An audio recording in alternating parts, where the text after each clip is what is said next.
Chị Dông ra đi cà phê cho nó đi ăn. Chị Dông cầm nhà lại. Chị Dông cái cắn nuôi cắn thả ya cả ba từ lăng cái cả hiện vậy anh muốn xuống thì rồi lăng cái ya cái xây ya na cả ba từ apa lại để xin có mà biết rồi mà họ vẫn là apa kita kan thả cho apa mua đông áo cái tí là cái phụ cái nó là bao mà cái ba từ lăng cái hỏi hiện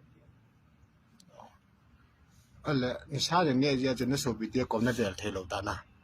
ning ko te ko na de the te lo na danau chalong bitri boy danau min pi ma ni jan alle ma we cha pi pu ko ma pi ti ong nang he ti te jang le sa a pi pu ko ma nom sa dum lo ham kim sa nung lời na cái sa tí lệ bún trong cái sa lệ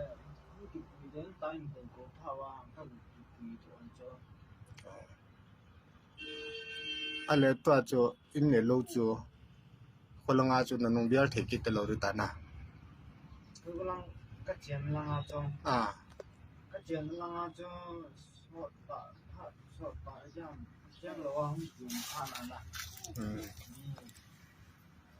danau chỉ lên lội mà anh chỉ bùi rồi là anh chỉ cho vào tạm để cho cái này chỉ như thế nau he kum za tam anu la he la ngam hung ki le lo lai na alle no bi alle ti don he ya ni ki la we na thì cái hồ đó ha chẳng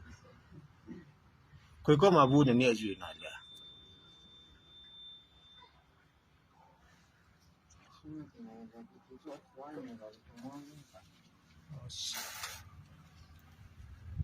na na ti sin pi nga opa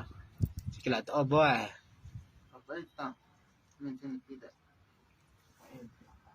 alle in go hun ju te le he la ne bi do ta ta lại cái gì rồi lại lại sung pi lang te ne ta in ke ne na ti cha xuống sung le ho la wa sung le cho chỉ cầm răng xả thôi chứ ko prang sa la ko na răng xả thôi à chứ